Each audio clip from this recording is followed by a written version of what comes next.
Hello student. In today's session, we have to start chapter number 2, mathematical methods from the syllabus of 11th standard. So let's see. So here in first part, we have to learn scalars. Second part, we have to learn vectors. So basically physical quantities are classified under two categories, scalars and vectors, or scalar quantity and vector quantity. This classification is based on direction. It is based on direction. Now let's see what is scalar, what is vector. In previous standard, in 9th standard and 10th standard, you already learned what is scalar, what is vector. In this chapter, we have to learn in more detail what is scalar, what is vector, how we can add vectors, how we can add scalars, how we can multiply vectors, etc. So we have to learn vector algebra in single line in this chapter. So in this chapter, we have to learn vector addition, subtraction, multiplication. As these three topics are over, this chapter is. Now let me start this chapter. First thing, what is scalar? A physical quantity which has a magnitude but no direction. Which has a magnitude but no direction is called scalars or scalar quantity. Now here, example for scalar quantities are mass, length, temperature, time, density, work, specific heat, then speed, etc. Distance. Many example we can write. So these are the examples of scalars. Scalar may be positive or negative. So basically, scalar can be added, subtracted, multiplied, or divided according to the rules of ordinary algebra.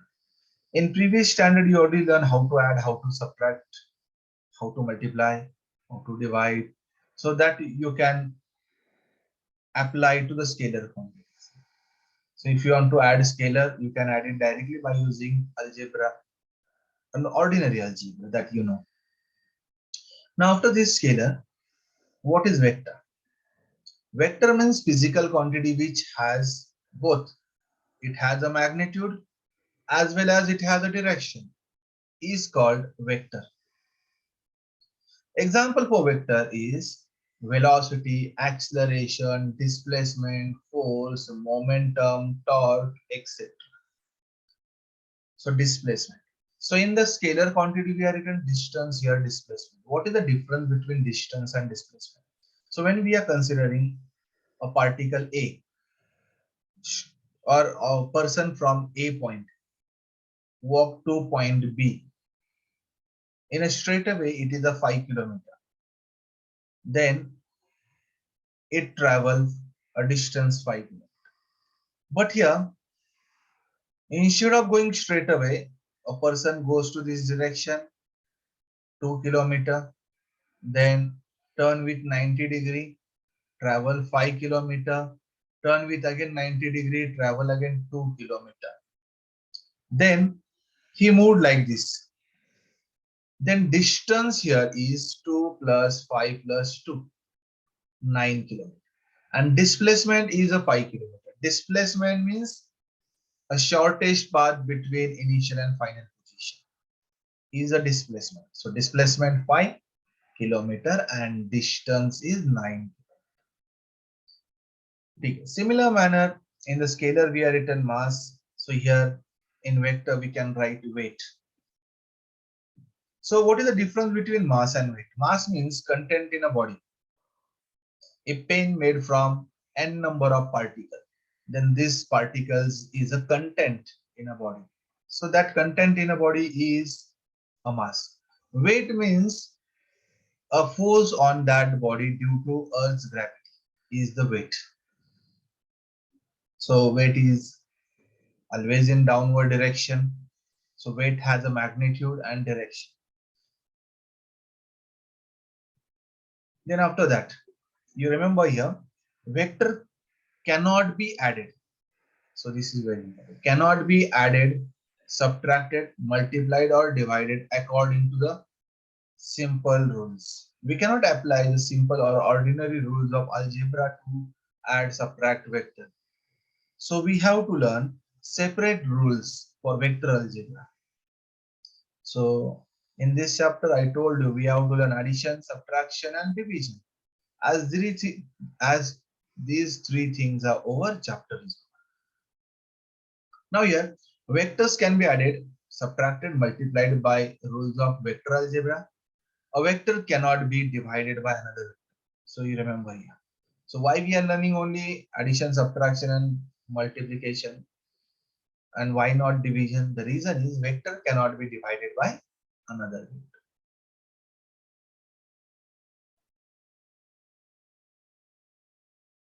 Now after that, representation of vectors, very important. How we can represent vector? So vector can be represented by corresponding letter with arrow on its head. So we can write it like this. So like this, arrow on its head, or corresponding bold face type letter. So you can see here. So arrow on head, or you can see a bold letter. So this is a bold F, bold face type letter.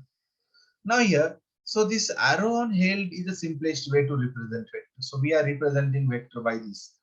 Or you can write here like this way. So F bar. So every time when we are writing not possible to put arrow, so we can write a bar on its top. So it means it is a vector. Now here, for example, magnitude of velocity vector is represented by, you can see bold letter V or V bar, V and arrow on its top. So question may be asked in examination, distinguish between scalars and vectors. So this is a distinguish. So we already covered what is scalars, what is vectors. You can see this point number 1. Scalar possess magnitude only. Here magnitude and direction. Second one, obey laws of algebra. So here their vectors are not obeying laws of algebra. So we have to learn separate laws. So means we have to learn vector algebra to add, to multiply vectors or to subtract vectors. Third point is scalar changes when only magnitude changes, but vector changes either. This is very important. Either magnitude or direction changes. Means if direction change, then also you remember vector changes. So you remember one thing here, when we are talking about circular motion. So one object is moving in a circular motion, then continuously the object is changing its direction. So here in circular motion, any vector, whatever the vector we are talking, it always changes. When we are talking about velocity, at this point this is the direction of velocity, at this point this is direction. So in circular motion, direction changes continuously. So we can say that vector changes continuously. So the vector which is coming along this path of the particle changes. So here, example for scalar: speed, distance, mass, velocity, displacement, weight are the vectors. So you can see this is a distinguish. You remember it very well. Now we go further and we learn types of the vector. The first type is unit vector. So vector with unit magnitude. Unit vector means vector with unit magnitude is called as unit vector. Basically, if I consider, so this is that I draw here. So this is vector A bar, or I can write it here, A bar. So this is vector A bar. And in the direction of A bar, a unit vector A cap is there, or capital A cap or small a cap. I can use small, capital, anyhow you can. A cap. So cap on top means we are representing unit vector by cap on its top. Then we can write the unit vector is equal, you can see this formula, vector divided by its magnitude. We are written A bar between two lines, it means that it's the magnitude of that vector. Or I can write like this way also. A cap is equal to vector A bar divided by A. So we are not written bar on its top. It means that it is a magnitude. So unit vector is given by formula vector divided by its magnitude is a unit vector. Unit vector has no dimension, no unit. It is used to specify a direction only. Unit vector along x, y, and z axis denoted by, you can see here, you remember this is very important. Unit vector in the direction of x is I cap. So you can see I and cap on its top, I cap. Unit vector in the direction of y is j cap. So j and cap on its top is a unit vector in the direction of y. Unit vector in the direction of z is k cap. It is the unit vector in the direction of z axis. So here I cap, j cap, k cap, these are the unit vector in the direction of x, y, and z axis respectively. You remember this very well. Unit vector means vector with unit magnitude. Unit means what? 1. Unit means 1, whose magnitude is 1. Or we can write here magnitude of I cap is equal to magnitude of j cap is equal to magnitude of k cap is equal to 1. So whose value is 1? Whose value is 1. Magnitude of unit vector is 1, that you remember. Now after this unit vector, next type of the vector is zero vector. It is also called as null vector. So what is null vector or zero vector? So basically vector with zero magnitude, whose value is 0, whose magnitude is 0, that vector is called as zero vector or null vector. Since initial and final position coincide, displacement is 0. If final and initial position coincide, then we can say that displacement is 0 or displacement is null.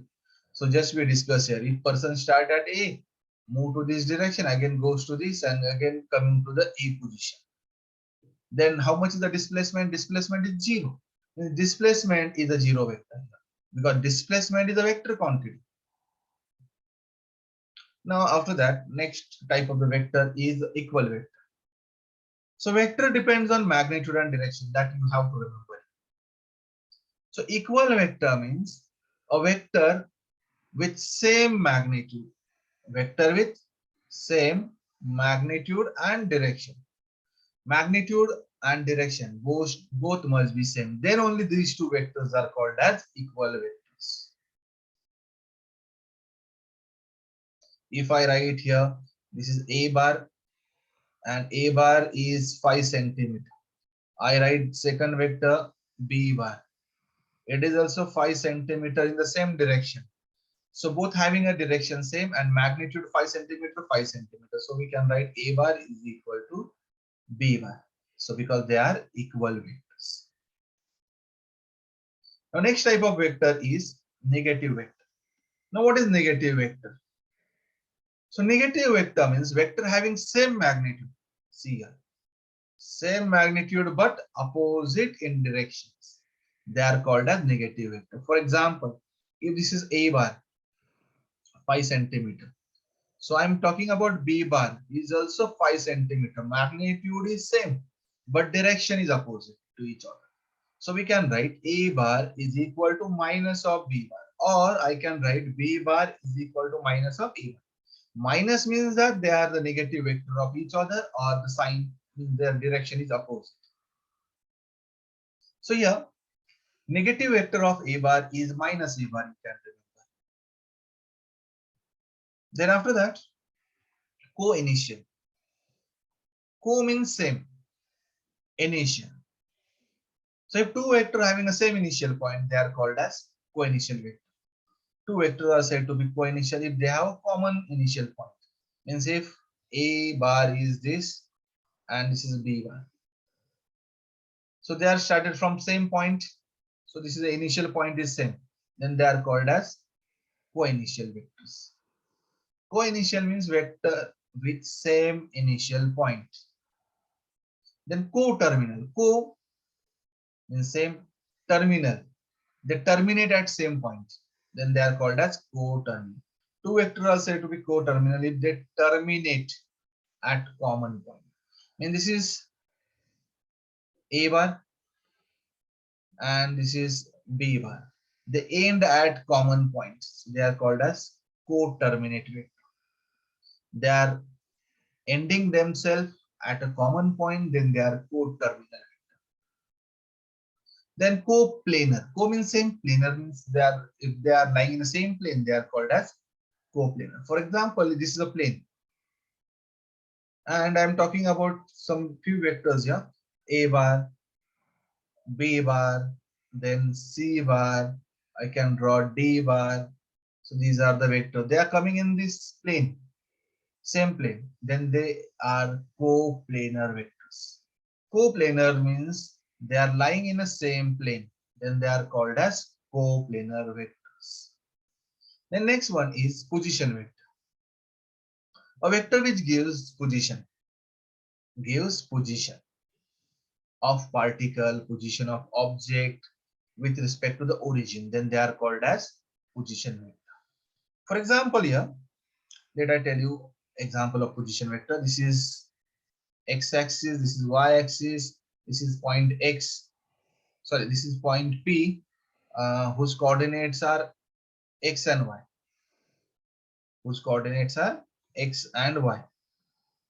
Then we can write this r bar is the position vector, and r bar we can write x into I cap plus y into j cap. Like this way we can write the position vector.